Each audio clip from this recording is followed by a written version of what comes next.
Hello, I'm your host, Matthew David Vasco, and welcome to episode 2 of The Feel Good Show, the show that features feel good news and interviews to pick you up and make you feel good.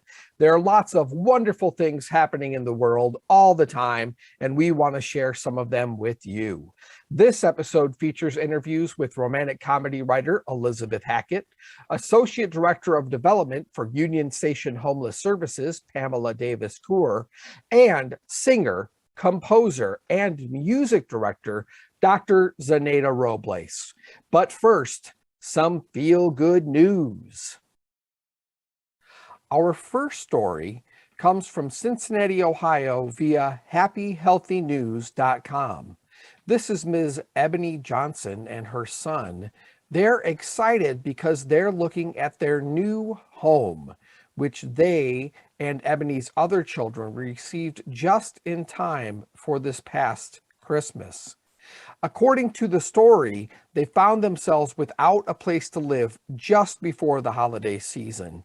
Ebony works at Dunkin', and one of her most loyal customers really came through for her and her family. That customer, Suzanne Burke, reached out to some local resources who were able to provide Ebony and her family with a house complete with all the furnishings. It really shows what's possible when people take the time to care for one another. For our next story, we head just slightly north to Columbus, Ohio, for another Christmas-related story. HappyNews.com reports that over the past 7 years, Tyler and Monica Slavin have donated nearly 70,000 toys to the local children's hospital with the help of toy collection boxes that they put out in area towns. And I want to share a picture of Tyler with some of their donations. Here's Tyler. And it's worth mentioning that this is something they do through their school with the help of the other school youth, and something they started simply because they wanted to raise the spirits of children who were in the hospital at Christmas time. Finally, we head way north to Alaska for our last story. Last week, a pair of Anchorage snowmobilers came upon a young moose that was stuck in the ice. Even though moose have a bit of a reputation for being tough customers, Andrew Corner and his friend Terry White spent an hour and a half digging the animal out, along with the help of a few other friendly snowmobilers who happened to stop by. Here we see one of the snowmobilers standing by the moose as it struggles to get free. This is midway through the dig as they were digging the animal out. And what's wonderful, of course, about this is that with the help of those other friendly snowmobilers, that moose did eventually get free and returned to the wild. So thank you to the Good News Network for that story. And now on to our interviews.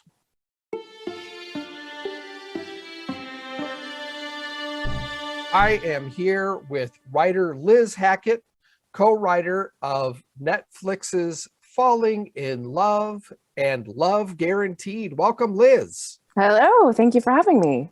It's a real pleasure to have you here. Thanks for coming on the show. Of course. So I'm just gonna like just right out of the gate, I'm just gonna ask the big questions, right? So what is it that inspired you? Because you write romantic comedies, that's your thing. I do. What was it that inspired you to want to be a romantic comedy writer? Well, it's always been my favorite genre. And it's always something, I was always the one in the video store that would immediately go for that section. And when I grew up and realized that writing was a thing you could actually do as a job or a career, that was what I wanted to write. And hooked up with a friend of mine who's now my writing partner of almost 20 years. And we just started writing together, and we both happened writing together when you were like 5, Yeah, basically. exactly. I know we were, Okay. yes, we were like the Mozarts of Final Draft. And we both liked the same genre. And so that's what we started writing. Fantastic. Fantastic. Well, you sort of stole my second question, but I was curious. Like, is that like when you were a kid and people would say, "What do you want to be when you grow up?" Is that what you would answer? Yeah, I actually found this worksheet that my mother had saved. I must have been in second grade, first grade, second grade. I don't know. They all those years blend together. But it was, like, what's your favorite food? What's blah, blah, blah. And one of them was, what do you want to be when you grow up? And I had written author. But in terms of script writing, I didn't, you obviously there's television and there are movies, but I didn't grow up in Los Angeles. So I didn't know that was a thing people could do. I just, until I came to Los Angeles and realized, like, wait, you can actually sit down and write something and try to sell it, and maybe somebody will want to make it. And lo and behold, people have. And you have to write a lot of them sometimes before people want to make one. But that is the thing that sort of bonds all of us writers is, oh boy, it can be a tough business. It's the writing and the writing and the writing. Right? Yes. The writing and the writing until all of a sudden one day it magically, you find the right place for it. You find an actor who likes it. You find a director who likes it. And suddenly it's getting made. Woohoo. Yeah. I absolutely love Guaranteed. Oh, that thank you. movie is so much fun. It is just fun all the way through. Oh, thank you. The whole process of developing it was fun. We knew Rachel Lee Cook previously, and we just knew how funny she was. And one day she sent us this idea, and we just thought, that's a movie. And it's a premise that we just hadn't heard before. And we both my partner and I came from the development side of film, which is we both worked for producers. We were script readers as our first jobs. So we've read, hundreds of thousands. I don't actually know how many scripts I've read, but it's definitely in the thousands. And you've seen every single premise 10 times over. And so this one, it felt fresh and it felt different. And Rachel's really collaborative and smart and fun. So it was just the whole process of writing it was fun. Yeah. And that doesn't always happen, but it did on this one. It feels really contemporary. Oh, good. Like it feels fresh. It feels of the now. Oh, and Damon Wayans is great as well. And he and Rachel, all of the casting was great. And the director is also a writer who comes from comedy. So that just the whole group really worked well together. Fantastic. Yeah. You all made a really fun movie. Thank you. Well done. So what is your advice, as somebody who's been at this for a while now, to somebody considering a writing career, who's watching this and saying, I want to do what she does? Number one is write. It's kind of my main advice to people is write as much as you can. Watch as many movies as you can. Figure out what it is that you want to write. It might be a novel that you want to write. It might be a children's television show. It might be a sci-fi movie. So figure out what it is you want to write. Study that genre, that world, the structure of movies, find your favorites, and then try to just start writing and keep writing. just keep writing. Right? Because when you write one good script and an agent likes it, they're going to say, well, what else do you have? Or if you sell a script and you go have meetings with producers, they're first they'll say, we loved your script, blah, blah, blah. Then they say, well, what else do you guys have? Like, what else are you working on? What can we work on with you? Every writer should have an arsenal of material, be it finished scripts, folders of ideas, notebooks of scribblings, Post-its with one word that, came to you in the middle of the night. There's not one place a story comes from.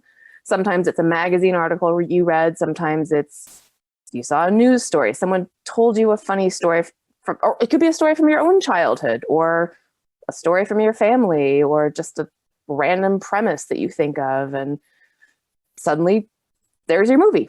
So it's being open to stories and premises that are around you in your life, and then writing them. Fantastic. Well, let's switch topics a little bit. Let's talk about Twitter. Oh, Twitter. Because you are huge on Twitter.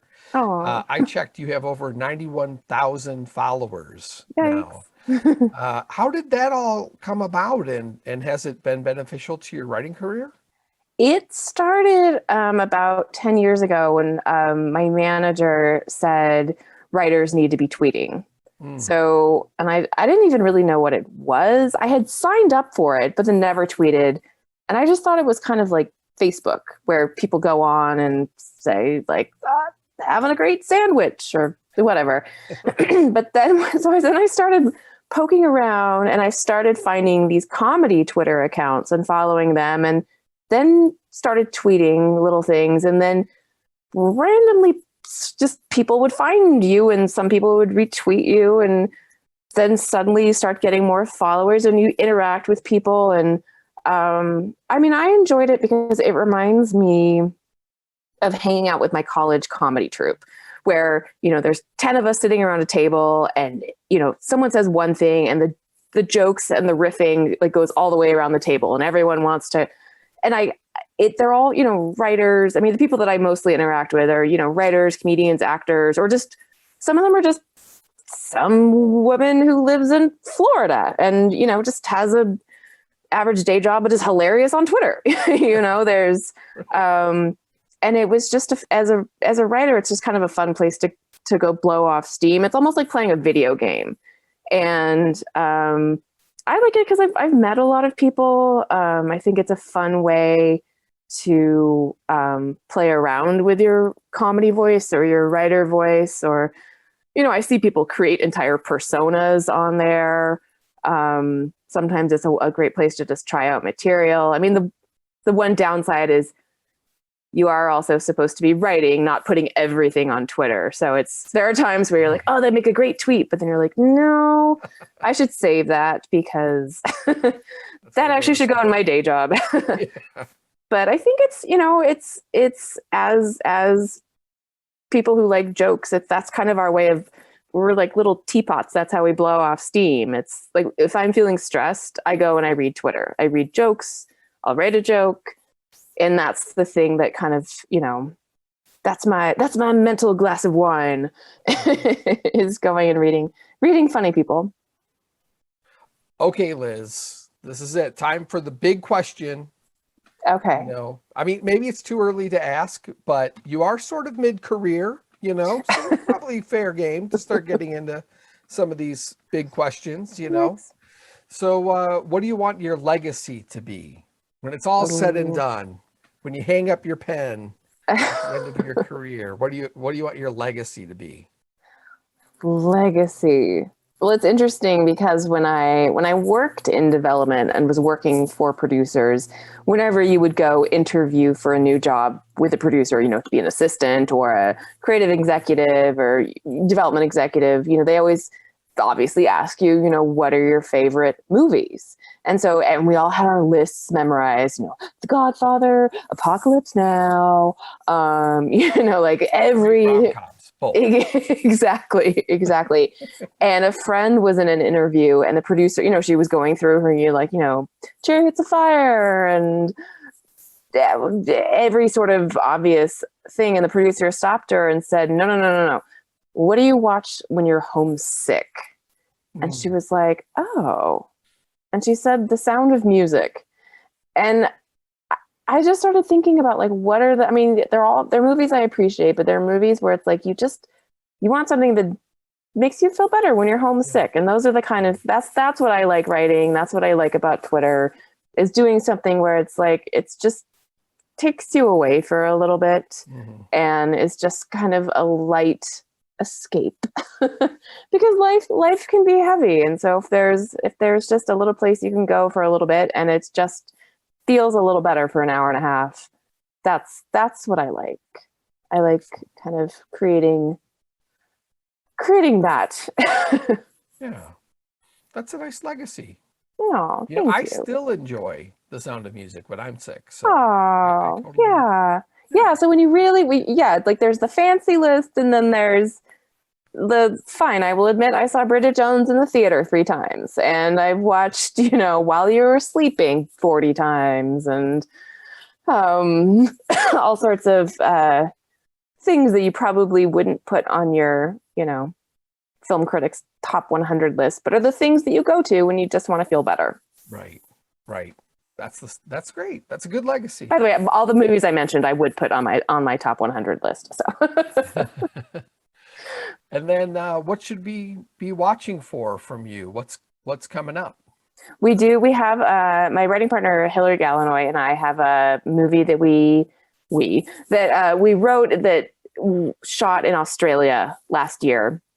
That we were actually supposed to go to Australia, but COVID made it hard. So that is coming out this year. Date to be announced. What's the title of that film? It's called A Perfect Pairing. It takes place in the wine world, and it also has lots of beautiful Australian scenery. Absolutely, sounds good. Sounds good. Anything else? What's your next? What? I said, what's your next tweet? I need to get better about Twitter. I have not tweeted as much the past few weeks. I think I needed a little. Sometimes you have to take a little breather. I believe that. Yes. Yes. Twitter can be a little. I find a lot of cynicism on Twitter. I've noticed that, especially in the past. Well, just I don't know. It seems more recently. I go on and I'm like, whoa, okay. Where are the gentle tweets? Let me scroll for the gentle content. So I appreciate. Scroll for the gentle content. Yeah, yours are always fun, always entertaining. So thank you. Oh, thank you. Thank you for being that presence on Twitter. Oh, thank you. Well, thank you so much, Liz. Thanks for taking the time to talk to us, and we'll look forward to your upcoming work. All right. Thank you so much. It was great talking with you. All right. Bye-bye. Bye.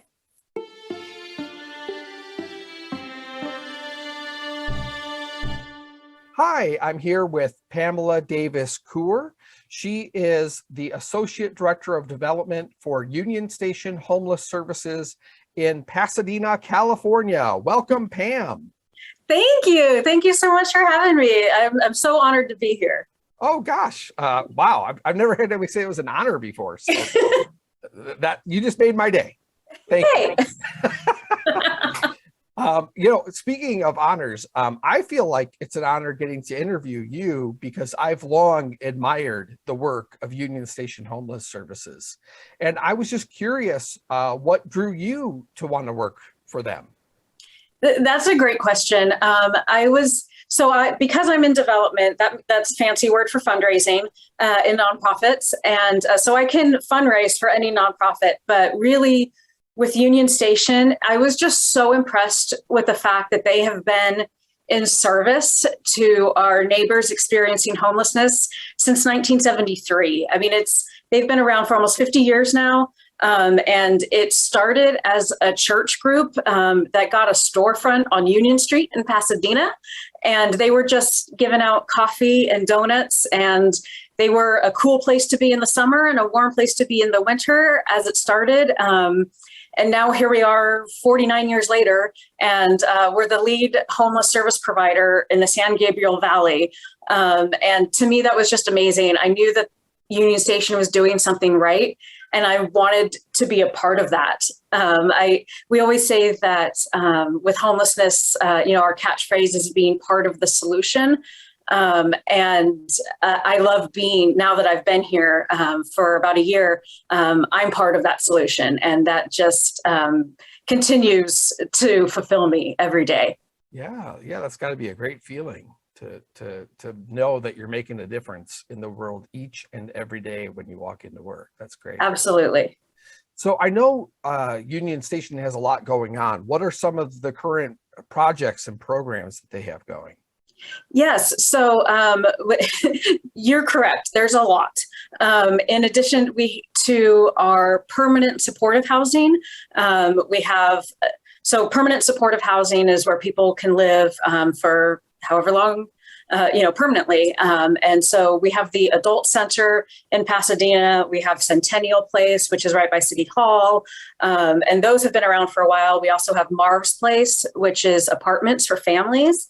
And then we have our temporary or transitional interim housing for people who need a place to live indoors before they find something permanent. And what's been really great, just really since COVID, is we've really expanded our interim housing.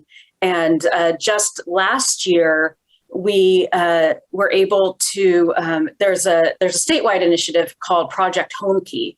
And that's where homeless services agencies like ours are given money from the state to rehab old motels that are no longer in use and turn those into interim housing for individuals or families experiencing homelessness. And we were actually able to take on 2 of those locations in El Sereno, which is a little bit south of Pasadena. And that was our first foray into the city of Los Angeles proper.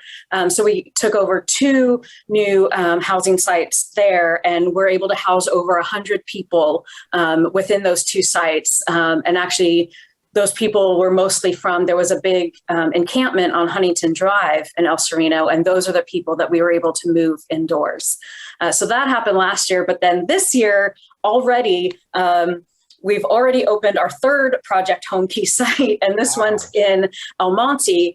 And we just opened it like last week or the week before, and we were able to house 30 more people there. And that one, we received word that we were selected for it, and within a month, we had gotten it ready for our new residents and moved everybody in. So now we have that going, and we're also now currently working on getting a pallet shelter site up in Eagle Rock as well. And that should be opening, within the next couple of weeks. We actually already have the residents identified. We're still working on some permitting and, just making sure that everything's ready to go. But yeah, by the end of February, early March, we should have about 45 new people moving in there as well. Wow, fantastic. Yeah, it's really wonderful knowing that, it's not just that we're providing services to the people already living in our sites, but we're also creating new housing as well for people who need it. Yeah, that's great. That's great. What inspires you to do the work you do? Because you've been at this for a long time in other places before coming to Union Station, I know. It's funny. My dad says that I had a quarter life crisis at age 25 because I was too young to have a midlife crisis. That was a while ago.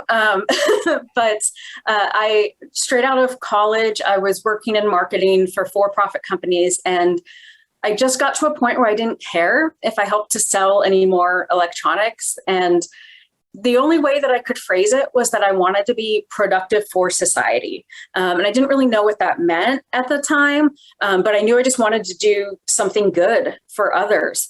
And what really inspires me at Union Station, though, is I can see our clients moving into housing. I can see our clients, getting a job or, having completed their first year at a job, and now they're getting promoted. It's having worked at other nonprofits, a lot of it in the healthcare industry, you didn't necessarily see the results of your work. Like you might hear that, oh, this new drug has now been FDA cleared, or, we had a patient and now they're going home. But to actually see a resident move in and have that feeling of accomplishment for themselves, and knowing that they are going to be safe now and cared for, and that it's not just the house, that it's all these wraparound services that we provide as well. It's so inspiring. And I'd also say that all of my colleagues, there's about 250 employees at Union Station, and everybody is so mission focused It's really hard not to be inspired every day when we're all working towards the same goal. Yeah. Oh, that's fantastic. I didn't realize how big Union Station is. 250 Yeah. employees is a lot. It is. We have grown exponentially in the last, I'd say, like 5 years. So even pre-COVID, we were at a pace where we were growing, and then COVID kind of blew everything up even more so, just because the need for housing has become so much greater, and the need to get the most people off of the streets and inside, that became such a big priority for everybody. So yeah, we have definitely seen a huge growth. I mean, even so, my department, the development department, we have 8 or 9, and we're, raising funds all the time, but our program staff, it's hundreds. And, that's everything from security staff on site to our case managers to, our chief program officers who are leading the charge and how we will provide services every day. So yeah, it's grown a lot, but the need has grown a lot as well. And so, I'm happy that we're able to meet that need. Absolutely. That's wonderful. What would be your advice to someone who wanted to start a public aid organization in their community? Another good question. I would say that just start small. You can always help. There's always somebody who needs help. Like running a big nonprofit, it's way more complicated than people may think. But I would say just always follow your heart. If your heart is telling you to serve others, do it. Get started. We have, just at Union Station, we have hundreds of volunteers and civic organizations that support us throughout the year. And it's, everything from one person to a group of friends getting together to make welcome home kits. We have some people that adopt a meal for our residents where they can either cook the meal themselves in our kitchens, or they can send us gift cards to a restaurant and we can buy the food for them. That's actually become more popular since COVID, or just write a check. We have people that make sack lunches. And so then our outreach teams are able, when they're out in the field, finding people who are living outdoors, they can bring them a sack lunch and then start a conversation and get to know the person and, get them checked into the system so that we can get them, in line to find housing. And so, yeah, I mean, it's not just our organization. There are many organizations, especially in Pasadena, who are always looking to help. And so I'd say if you're looking to start something, see what other groups are doing, start volunteering at a variety of groups, see how that volunteer experience is. Do you like it? Do you not? Is there a way that you can do it better? And then go from there, see where it takes you. I mean, even Matt, that's what you've done with the show, starting small and now as a Facebook page, and now you've got the show. And yeah, I mean, if you ever want to get started, I would just say, do it. Get started. There you go. I like your advice to start small. I think a lot of times, over the years, people I've talked to, when they've struggled, it seems like maybe they bit off a little more than they could chew when they were starting out. They didn't realize how much is involved in running a nonprofit, like you said.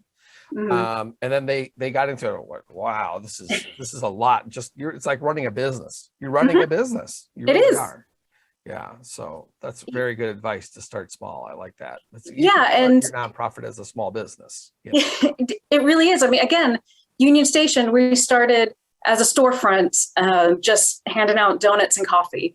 And now, 50 years later, and we've had generations of volunteers and staff members all come through, and it doesn't happen overnight. And I think that's something, it's especially when it comes to homelessness, it can be daunting to think about everything that is happening and how many people need assistance. And so sometimes it's easier to just start small. And, when we first started, we didn't even have housing sites. We were only open during the day. It wasn't even 24/7. And now we have, almost a dozen sites throughout the San Gabriel Valley. And additional sites because we work with landlords as well and provide vouchers for motel rooms and things like that too. So, we're scattered throughout San Gabriel Valley, but all because we started with just wanting to have a place where people could go during the day. Yeah, it seems like you're really good at identifying the need. You mentioned that, right? Like identify the need, start small, and it sounds like that model has contributed to the growth of Union Station as well. Absolutely. Yeah. It's, and also do it well. That takes some practice, but there are best practices when it comes to homeless services, and we've followed those. And so I think that's really important too. If you're trying to start something new, again, look at other organizations who are doing similar things that you want to do or doing, complementary things that maybe you can partner with and see what really works for them. And then you can start to build your own best practices as well. Fantastic. Okay, so what about Union Station? What if people want to learn more about Union Station and maybe make a contribution? Absolutely. So they can go to our website. It's kind of long, so I'll say it slowly. It's www.unionstationhs.org. That HS is important. It stands for Homeless Services. Obviously, we didn't want to have people type out unionstationhomelessservices.org all the time. So it's unionstationhs.org. Wonderful. Wonderful. They can check you out and donate there? Yes, absolutely. And we actually even have a big event coming up on the field of the Rose Bowl in April. It's our annual Masters of Taste. It's the 5th annual. And if anybody wants more information about that too, they can check out tickets and sponsorship opportunities. And it's a big food and drink festival on the field of the Rose Bowl. What more could you ask for? And 100% of the proceeds benefit Union Station. Fabulous. That sounds amazing. Yes. I'll have to check that out. Thanks so much. Thanks for being here, Pam. All right. Thank you so much for having me, Matt. All right. Take care. Bye. Bye.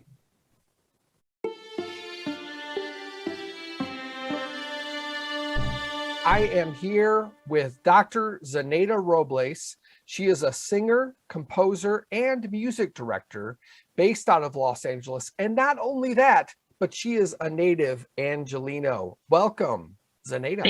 Thanks for having me, Matt. Yeah, it's a real pleasure to have you here. Thank you so much for coming on the show.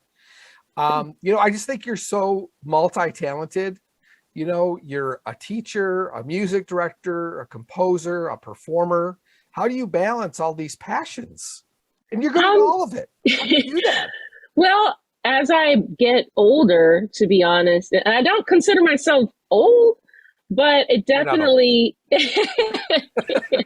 Let's just get that straight right now. You're not old. I'm not old, no. But I just mentioned that because I think as I have gotten older, it's become less possible to do everything I thought I could do. I think especially in an arts field, where you're a performer, it's very common to have multiple streams of income because that's what it takes to make a living. And so I was making my living as a singer for sort of like, my young adult years. And at that, when you're in that kind of position, you sort of have to know how to manage your time and juggle lots of different things. So I had to learn that in order to survive in this field.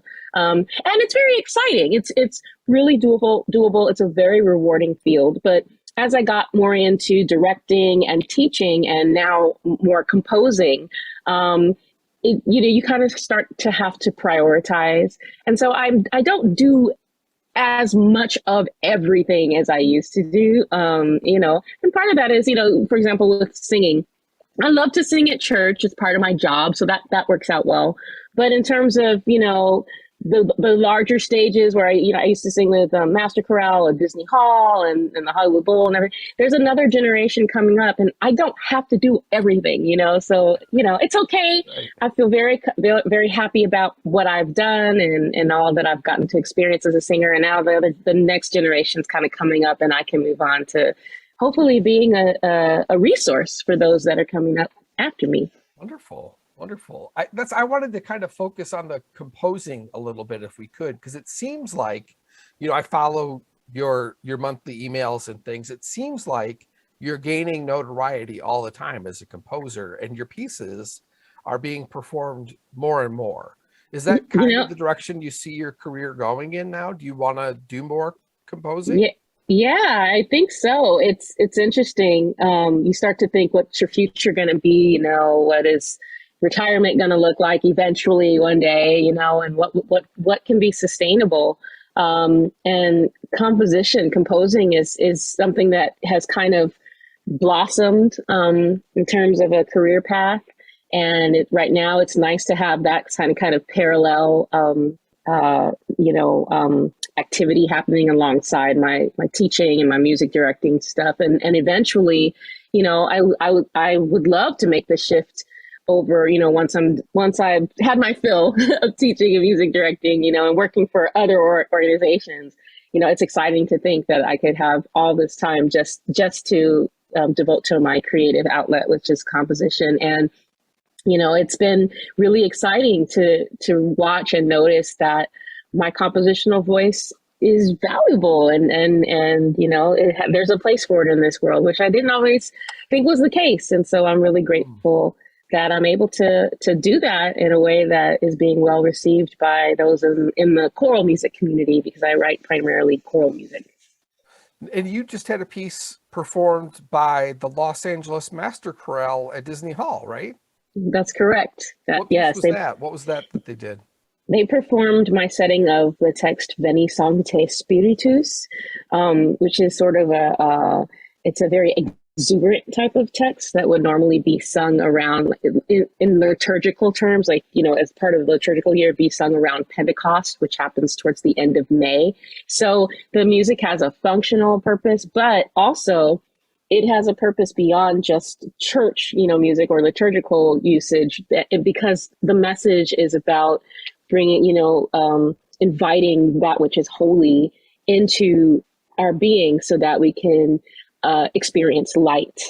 And so, it can be kind of an abstract way of thinking about it, but I think it communicated well with the audience. I was very happy with the performance. Anytime you get a work performed at Walt Disney Concert Hall with the LA Master Chorale, I mean, how can you not be happy, right? So very exciting stuff. Yeah.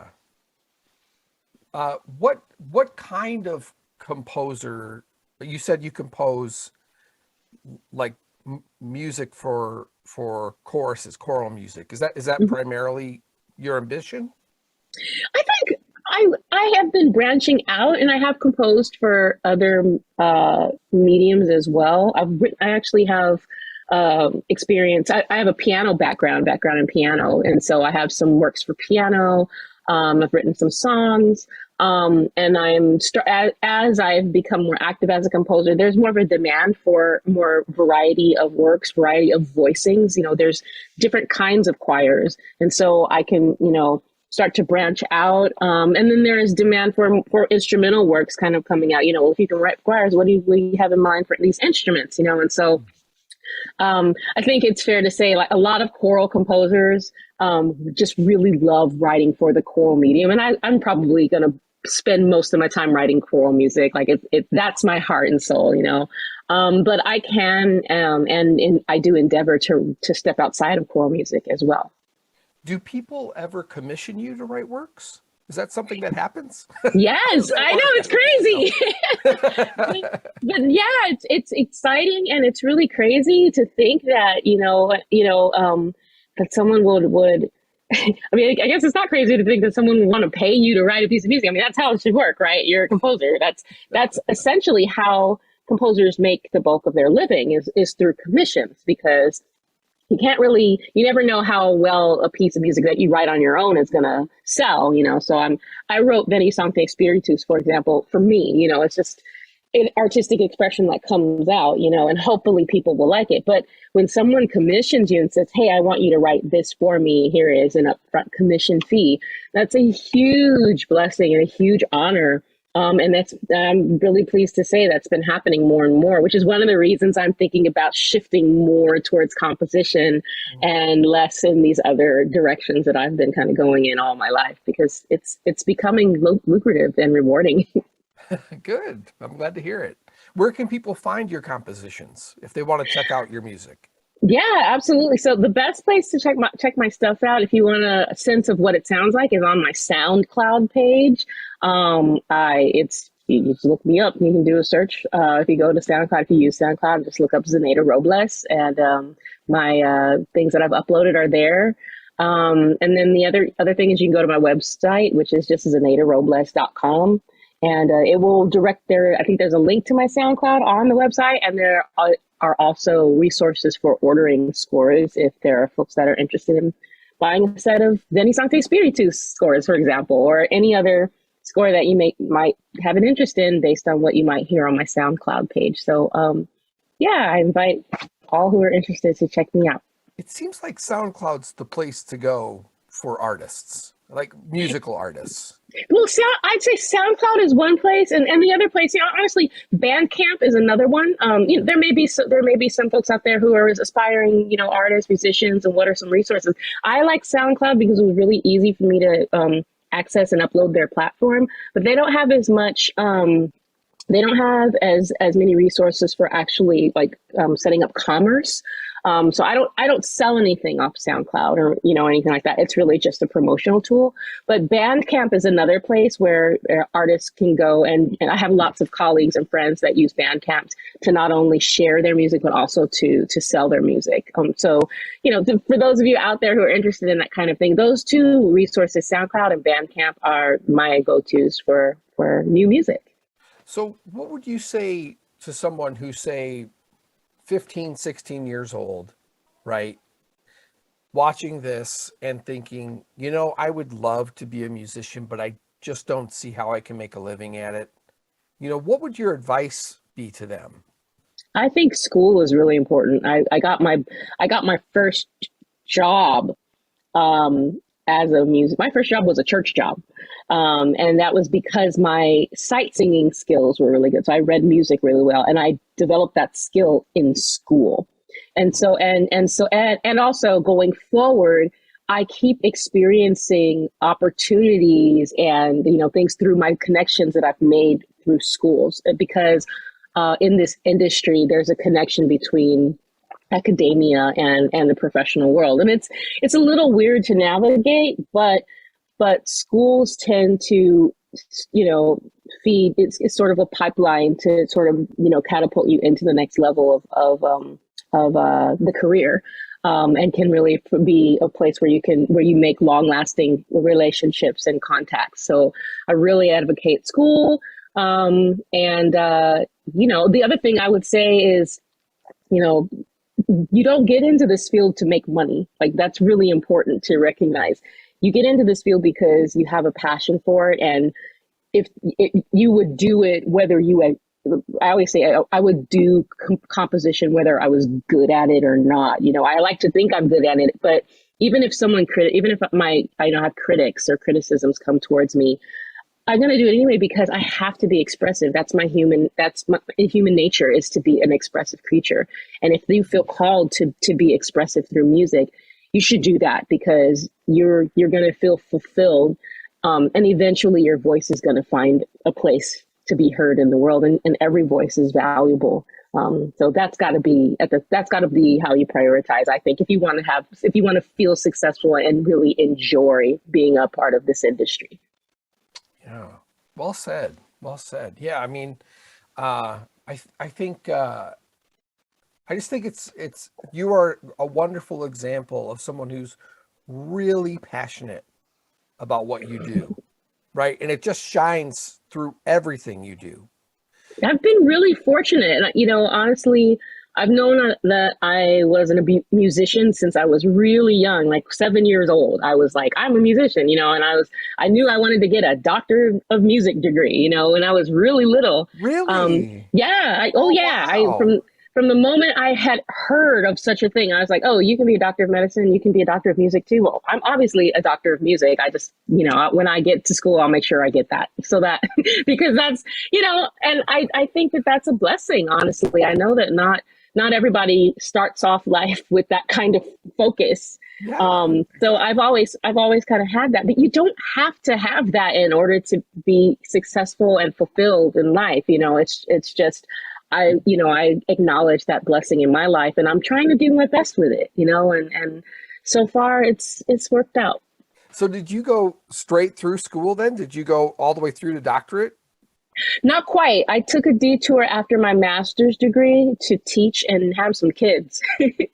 So, and then once my kids were weaned, essentially, so when they were toddlers, I went back and did my doctorate, which I don't really recommend. But again, like you don't do it because you're like, oh, it's going to be so financially viable, or this is my ticket to. It's because you feel compelled to do. You got to follow your heart and do what you're compelled to do, and you can't let fear dictate where you go next. And that's what I've tried to do, and it's worked out. Fantastic. Yeah, I love that. Like feel the fear but do it anyway, right? Yes. You got to pursue your passions. Yeah. You just got to go for it, right? Yep. Awesome. Wonderful. Well, thank you so much, Zaneta. It's really been good my talking to pleasure. you. Thanks for having me. It's a pleasure to talk to you too. All right. Take care. Bye. And that's our show. Thank you so much to our guests, Elizabeth Hackett, Pamela Davis Kuhr, and Dr. Zanaida Robles. If you want to support our show, please shop It Matters merch on Etsy. For daily doses of feel-good inspiration, you can follow It Matters How We Treat One Another on Facebook and Instagram. And please give us a thumbs up and share the Feel Good Show far and wide. Thanks for watching, and we'll see you next time.